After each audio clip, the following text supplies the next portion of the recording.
pendidikan nantinya tidak hanya bisa menjadi seorang guru maupun dosen saja loh. Terus kalau kita nggak jadi seorang guru maupun dosen, kita jadi apa dong Kak nantinya? Hmm, penasaran? Tunggu dulu, kita kenalan dulu yuk. Kan ada pepatah bilang, tak kenal maka tak sayang. Jadi, kenalin, aku Naswa Aulia Afaldi, mahasiswa Prodi Pendidikan Kimia Universitas Islam Indonesia dengan NIM 24614012. Nah, bagi kalian lulusan dari program studi pendidikan kimia, kalian bisa bekerja di laboratorium seperti menjadi Q Assurance ataupun Quality Control. Namun, bagi kalian yang ingin masih berkecimpung di dunia pendidikan, kalian bisa membuat suatu jasa layanan konsultan pendidikan. Nah, kali ini aku bakal jelasin jasa layanan konsultan pendidikan yang bakal aku buat ketika aku ingin masih berkecimpung di dunia pendidikan, tapi tidak sebagai seorang pendidik. Yuk ikutin terus. Halo teman-teman, Assalamualaikum. Nah, teman-teman, di sini aku bakalan ngejelasin rancangan yang udah aku buat tentang layanan konsultan pendidikan yang nantinya akan aku bangun. Kayak kenapa sih ya aku bikin layanan konsultan pendidikan ini? Apa yang melatar belakangi sehingga aku tuh pengen bikin layanan konsultan pendidikan ini. Kemudian, kenapa aku pilih nama brand ini? Apa sih makna nama dari Nukleon Edubris Nusantara ini? Kemudian sasaran dari Nukleon Edubris Nusantara ini siapa aja? Terus kegiatan di Nukleon Edubris ini apa aja yang mungkin bisa membantu teman-teman untuk mendapatkan gambaran rancangan suatu layanan juga. Nah, ini teman-teman yang melatar belakangi, aku pengen bikin layanan konsultan pendidikan ini. Yang pastinya itu ada pendidikan sendiri ya teman-teman. Karena pendidikan itu merupakan pilar utama dalam membangun generasi unggul dan berdaya saing. Namun kenyataannya di lapangan itu apa, teman-teman? Nah, kenyataan di lapangan ini masih banyak siswa, guru, dan bahkan sekolah yang menghadapi tantangan besar. Salah satu tantangannya itu siswa memiliki kesulitan memahami materi inti karena mungkin penjelasan gurunya itu kurang efektif, kurang dipahami oleh siswanya, dan siswa ini memiliki rasa malu untuk bertanya, takut dirinya ini dijudge oleh teman-teman sekelas karena mungkin apa sih kok kayak gini doang kamu nggak ngerti. Contoh lain kendalanya itu yang pertama ada kendala memahami mata pelajaran yang lebih mendalam seperti mata pelajaran inti kalau di IPA itu kan ada matematika, fisika, kimia, dan lain sebagainya. Yang kedua ini ada minimnya layanan bimbingan dalam pencarian potensi diri. Kemudian minimnya layanan bimbingan pemilihan jurusan dan karir. Banyak siswa yang salah jurusan dan kehilangan motivasi belajar. Serta informasi pendampingan beasiswa yang belum merata. Terkhususnya untuk kelas 12 ya teman-teman yang mungkin ingin melanjutkan ke perguruan tinggi atau ke jenjang pendidikan yang lebih tinggi. Mungkin banyak dari mereka yang memiliki kendala ekonomi, tetapi sekolah ini tidak memberikan informasi yang memadai tentang beasiswa, sehingga mereka terkendala dan tidak bisa lanjut ke perguruan tinggi karena terkendala ekonomi tadi. Tujuan layanan Nukleon EduBridge Nusantara ini yang pertama, mendukung dan membantu siswa dalam memahami pelajaran inti dalam jurusan mereka. Yang kedua, memberikan bimbingan kepada siswa untuk mengenali potensi diri, baik di bidang akademik maupun di non-akademik. Yang ketiga, memberikan edukasi dan strategi beasiswa bagi siswa dan juga mahasiswa. Yang keempat, meningkatkan kapasitas guru melalui pelatihan dan konsultasi. Jadi, untuk sasarannya sendiri, yang pertama tentu ada peserta didik atau siswa, di mana Nukleon EduBridge Nusantara ini hadir untuk membantu siswa dalam mengenali potensi diri, kemudian memahami materi inti, menyiapkan diri untuk dunia perkuliahan, dan juga menentukan jenjang karir mereka. Jadi, mereka itu memiliki gambaran, oh kalau saya ambil jurusan A, kemungkinan peluang karirnya itu akan begini, begini, begini, seperti itu teman-teman. Yang kedua itu ada guru, di mana Nukleon EduBridge Nusantara ini hadir untuk mendukung guru agar terus berkembang dengan cara mengikuti workshop dan juga seminar. Strategi mengajar pemanfaatan teknologi serta pemahaman kebutuhan siswa yang semakin kompleks. Yang ketiga ada mahasiswa.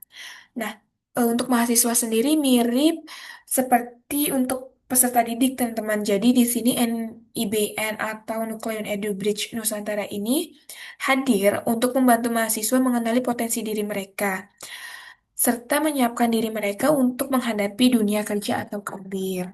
Kemudian ada jenis layanan. Nah, jenis layanannya ini merupakan layanan konsultasi holistic learning and development program, di mana makna holistik sendiri ini menunjukkan bahwa layanan Nucleon Edu Bridge Nusantara ini tidak hanya berfokus pada akademik, tetapi juga pada pengembangan kepribadian, kemudian perkembangan minat dan bakat, karir, dan juga soft skill. Kemudian learning and development, yang artinya itu NIBN, hadir untuk membantu peserta didik atau sasaran target kita, sasaran pasar kita untuk proses pembelajaran atau learning dan juga pengembangan diri atau development. Di sini aku membuat nama brandnya itu Nucleon EduBridge Nusantara atau NIBN. Nah, apa sih maknanya, teman-teman? Nah, nukleon ini aku ambil dari inti atom, yakni nukleus. Nukleus ini menggambarkan atau menyimbolkan fondasi inti dalam dunia pendidikan, yakni siswa dan juga guru serta sekolah. Kemudian ada EduBridge. Nah, ini merupakan gabungan dari edu yang merupakan education atau pendidikan dan juga bridge. Bridge itu dalam bahasa Inggris merupakan jembatan. Sehingga diharapkan dari kata edu bridge ini bisa menjadi penghubung antara siswa, guru, sekolah dengan kesempatan atau wawasan dan juga pengembangan diri.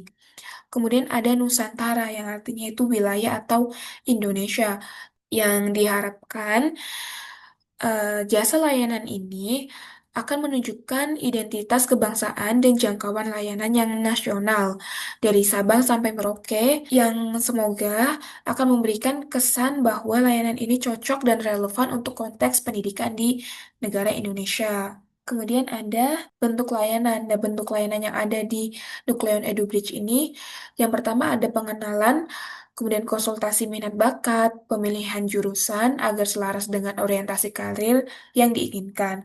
Kemudian ada bimbingan insentif mata pelajaran.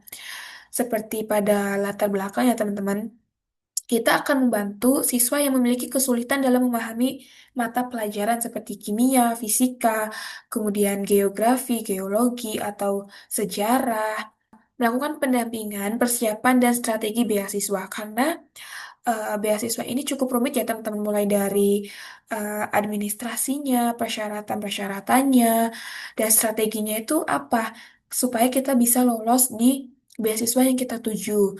Kemudian mengadakan seminar dalam mengetahui minat bakat diri. Kemudian ada pengadaan workshop scholarship strategi. Kemudian workshop teaching klinik untuk guru, untuk mengembangkan kemampuan guru dalam mengajar di kelas atau di luar kelas.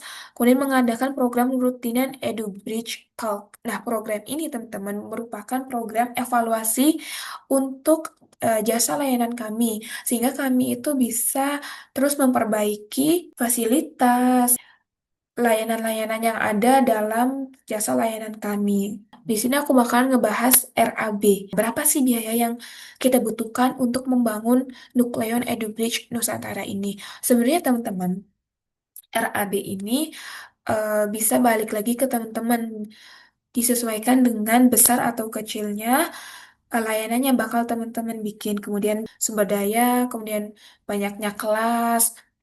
Dari sini ada melakukan perizinan dan legalitas layanan agar diakui ya teman-teman. Sini ada pendirian badan usaha, nominalnya itu satu, dan harga satuannya itu di kisaran 4 juta. Kemudian ada perizinan pengoperasian layanan, yakni kurang lebih 1 juta.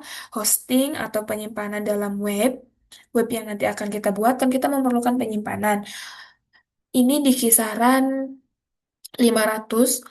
Kemudian domain atau alamat web itu juga 500, hingga memakan total 6 juta untuk perizinan dan legalitas layanan. Kemudian di sini ada fasilitas dan juga tempat operasional. Dari sini ada ruko.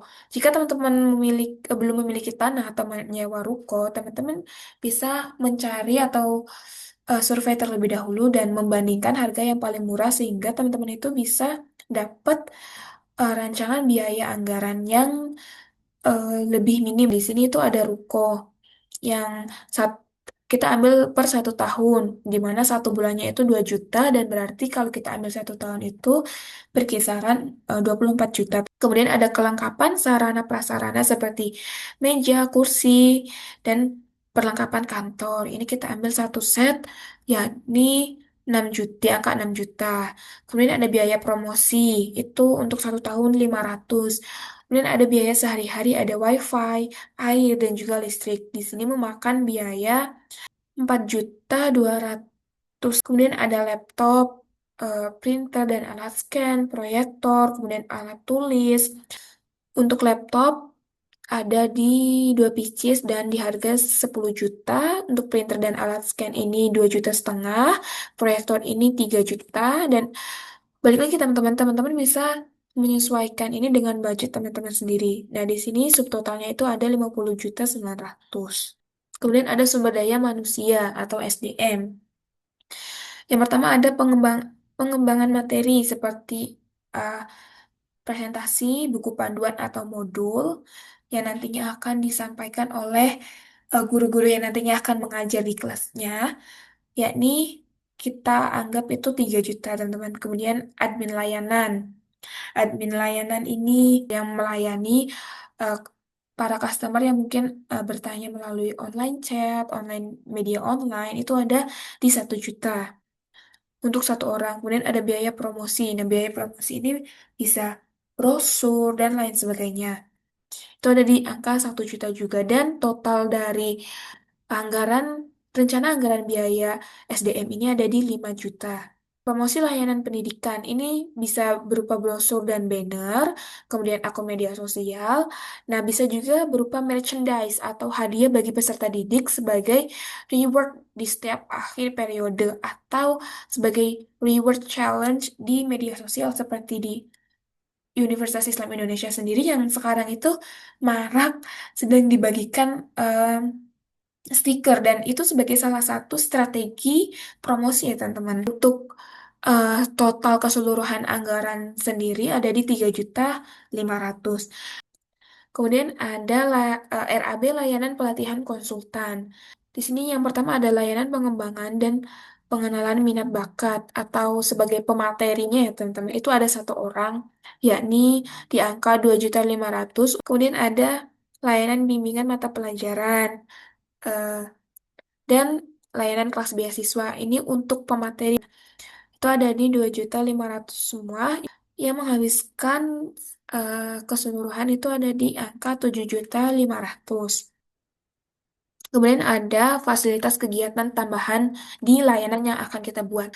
Nah, yang pertama ini ada pemateri seminar atau workshop. Ini ada 3 orang. Per orangnya itu 1,5 juta. Kemudian pihak lainnya membantu. Kemudian ada pengembangan materi seperti tadi teman-teman, presentasi, buku panduan atau modul yang nantinya akan dibawakan oleh pemateri, itu ada 1 set dan di angka 2,5 juta, yang subtotalnya itu 9.500.000. Dan untuk total keseluruhan rancangan anggaran biaya ini memakan biaya 82.400.000 rupiah. Kemudian di sini ada tahap perencanaan. Nah, tahap perencanaan ini meliputi penyusunan rencana operasional yang meliputi menentukan sistem layanan pendaftaran, menyiapkan SOP pelaksanaan pelayanan, dan membentuk kelompok tim kerja. Karena kan kita harus memiliki SOP. Bagaimana sih nanti admin menjawab pesan-pesan dari dari konsumen, dari sasaran pasar kita itu gimana? Kemudian ketika ada yang datang langsung ke office itu, adminnya itu harus bersikap seperti apa? Yang tentunya harus membudayakan 5S dan membentuk jadwal rutin dan kalender kegiatan. Kemudian ada yang kedua, melakukan analisis daya saing pasar.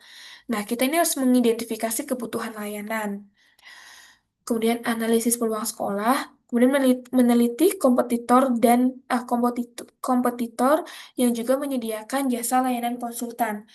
Dari sini kita bisa bersaing secara sehat Kemudian menentukan sasaran utama dan sasaran utama jasa layanan, menganalisis masalah utama yang dihadapi konsumen. Kemudian ada yang ketiga ini rencana pemasaran layanan. Nah, ini meliputi gimana sih cara layanan kita akan dipasarkan. Anukoyon EduBridge Nusantara ini akan dipasarkan itu gimana supaya bisa dikenal oleh banyak orang itu gimana caranya. Yang pertama tentunya kita mempromosikan jasa layanan ini. Nah, kita itu bisa mempromosikannya itu lewat media sosial, kemudian kita bisa membagikan brosur, kemudian kita bisa menganalisis potensi kemitraan. Jadi kita menjalin kolaborasi dengan mitra-mitra yang lain. Kemudian menyediakan event gratis yang selaras dengan jasa layanan. Manfaatan media sosial mungkin seperti Instagram, TikTok, YouTube. Karena media sosial ini aksesnya itu sangat luas. Ada memanfaatkan testimoni yang didapat. Ini bisa menjadi bukti nyata dan memperkuat bahwa layanan yang kita bikin ini sudah unggul. Yang keempat ada menentukan harga. Menentukan sistem pembayaran jasa di mana kita itu harus menentukan apakah jasa ini akan dibayarkan setiap bulan atau 6 bulan sekali atau setiap satu periode sekali atau bahkan 1 tahun sekali itu harus ditentukan. Kemudian manajemen keuangan. Nah, manajemen keuangan ini akan mengidentifikasi dan mengakumulasi modal yang dikeluarkan. Kemudian membuat target pendapatan untuk beberapa waktu. Seperti kita tuh harus membuat target 3 bulan ini kita harus memiliki minimal mungkin 50 peserta didik dan target pendapatan materinya itu segini-segini. Yang keenam itu ada menentukan sumber daya manusia manusia yang terlibat. Yang pertama kita harus mengidentifikasi individu yang akan dilibatkan dalam pelaksanaan layanan, menentukan keahlian yang harus dimiliki oleh sumber daya manusia, kemudian mempertimbangkan alat yang digunakan untuk membantu memaksimalkan konsultasi. Nah, kemudian di sini ada pelaksanaan kegiatan yang ada dalam layanan. Yang pertama itu ada bimbingan insentif mata pelajaran, teman-teman. Nah, ini tuh meliputi atau tahapan di dalam layanan ini itu ada mengikuti pretest, kemudian pembimbingan dan pemahaman konsep sebelum latihan soal. Ada latihan mandiri dan juga kelompok, kemudian review bersama, mengikuti post-test di akhir periode dan juga evaluasi. Nah, untuk post-test di akhir periode dan evaluasi ini, eh, tujuannya itu agar membantu jasa layanan itu mengetahui, oh, bahwa siswa si A ini sudah memahami materi yang ini dan bisa dipindahkan ke materi atau jenjang yang lebih sulit. Kemudian ada pendampingan persiapan dan strategi beasiswa.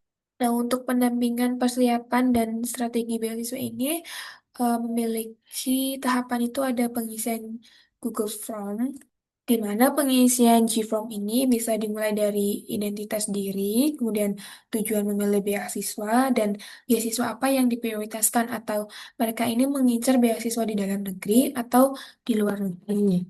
Kemudian memberikan pemahaman tentang struktur dan syarat-syarat yang ada di beasiswa. Pemberian bimbingan atau meliputi cara mencari info yang valid, karena sekarang itu banyak beasiswa yang apa ya teman kayak yang beasiswa yang abal-abal.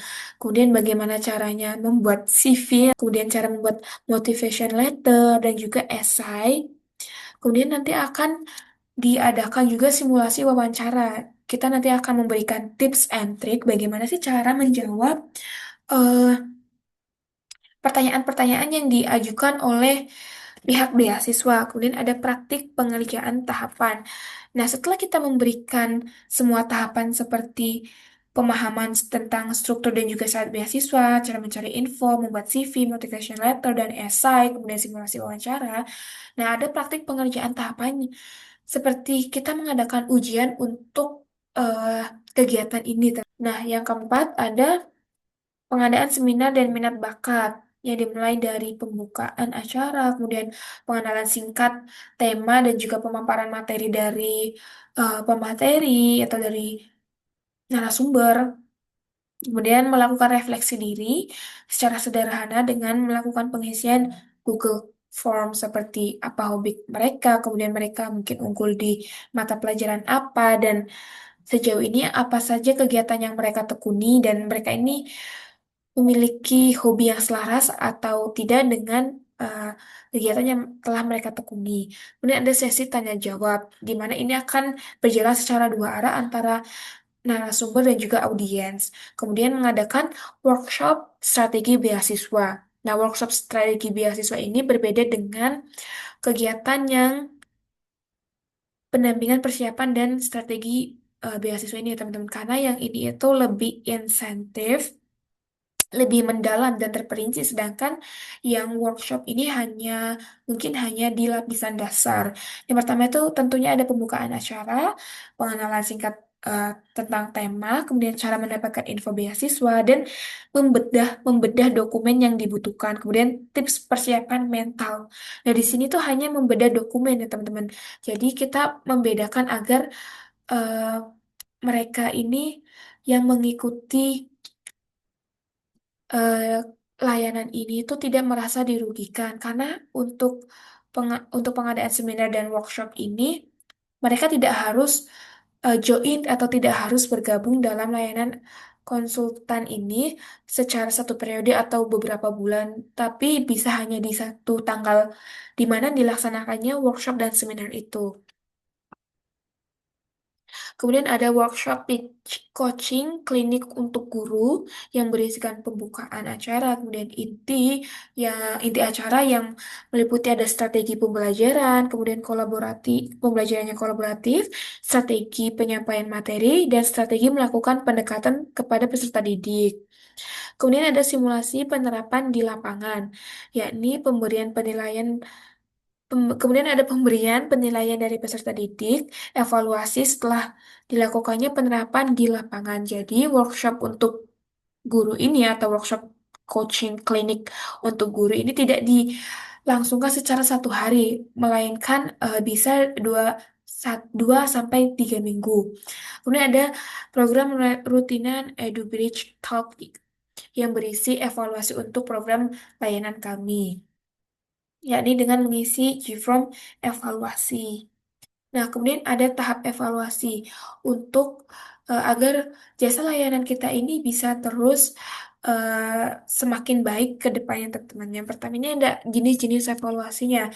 Yang pertama ada manajemen keuangan. Nah, tujuan di evaluasinya manajemen keuangan ini untuk mengukur keuntungan layanan dari sisi finansial. Langkahnya itu gimana? Nah, langkahnya itu menganalisis biaya operasional yang telah dikeluarkan dengan membandingkan pendapatan layanan yang didapat oleh layanan kami. Kemudian ada evaluasi kepuasan konsumen. Tujuannya ini menilai kepuasan dan pencapaian tujuan pengguna jasa kami. Langkahnya ini kita itu akan menyebar form form atau Google Form survei dan analisis hasil penilaian konsumen. Jadi kita ini bisa melihat apakah jasa layanan kita ini sudah bisa membuat eh, para konsumen kita ini puas, kemudian mereka ini memiliki peningkatan pemahaman tentang materi-materi yang telah kita ajarkan. Kemudian ada efektivitas layanan, mengukur keberhasilan dan dampak layanan.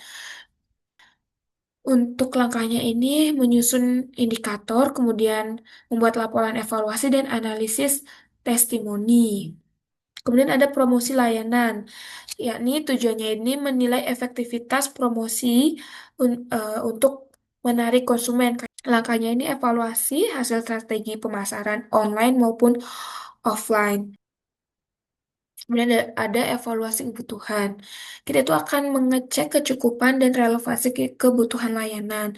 Nah, langkahnya itu gimana? Langkahnya itu kita pertama akan mengidentifikasi kebutuhan yang tersedia, kemudian identifikasi kekurangan apa aja yang ada di dalam jasa layanan, dan menghindari pembelian barang atau peralatan yang tidak efektif untuk jasa layanan kita.